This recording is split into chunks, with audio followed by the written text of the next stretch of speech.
5 വയസ്സ് വരെയുള്ള കുഞ്ഞുങ്ങൾക്ക് വാക്സിനേഷന് ശേഷം സാധാരണയായി വാക്സിൻ എടുത്ത ഭാഗത്ത് വേദനയും നീരും പനിയും ഒക്കെ വരുന്നത് സർവ്വസാധാരണമാണ്. ഇതൊഴിവാക്കാനായിട്ട് ഞാൻ എൻ്റെ 3 കുഞ്ഞുങ്ങൾക്കും ചെയ്ത ഒരു ടിപ്പാണ് ഇന്ന് പറയാനായിട്ട് പോകുന്നത്. ഇതിന് പ്രത്യേകിച്ച് സയൻറ്റിഫിക് ആയിട്ടുള്ള പ്രൂഫോ കാര്യങ്ങളോ ഒന്നും എൻ്റെ കയ്യിലില്ല. എൻ്റെ അനുഭവത്തിൽ നിന്ന് ഒരു കാര്യമാണ് ഞാൻ പറഞ്ഞു തരുന്നത്.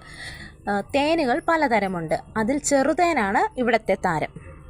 വാക്സിൻ എടുത്ത ശേഷം 5 to 10 മിനിറ്റ് ഈ സമയത്തിനുള്ളിൽ ചെയ്താൽ മാത്രമേ ഈ ഒരു കാര്യം ഫലം കാണുകയുള്ളൂ. വാക്സിൻ എടുത്ത ഭാഗത്ത് ചെറുതായി ഒന്ന് തൊട്ട് കൊടുക്കുക. ഉരസുകയോ തിരുമുകയോ ഒന്നും ചെയ്യാതെ ചെറുതായി ഒന്ന് തൊട്ട് കൊടുക്കുക മാത്രം ചെയ്യുക. തേൻ അങ്ങനെ ഒഴുകിപ്പോകുന്നൊരു സാധനമല്ലല്ലോ. ഒരു തിക്നെസ് ഉണ്ട്. അത് അവിടെ അങ്ങനെ സ്റ്റിക്ക് ചെയ്തിരിക്കുന്നത് പോലെ അങ്ങനെ ഇരുന്നു കൊള്ളും. അങ്ങനെ ചെയ്തു വെച്ചാൽ മാത്രം മതി. തേൻ എന്ന് പറയുന്നത് നാച്ചുറൽ ആയിട്ടുള്ള ഒരു ഔഷധമാണ്. തേനിന് ഹീലിംഗ് പ്രോപ്പർട്ടി ഉള്ള വിവരം നമുക്ക് എല്ലാവർക്കും അറിയാവുന്നതാണ്.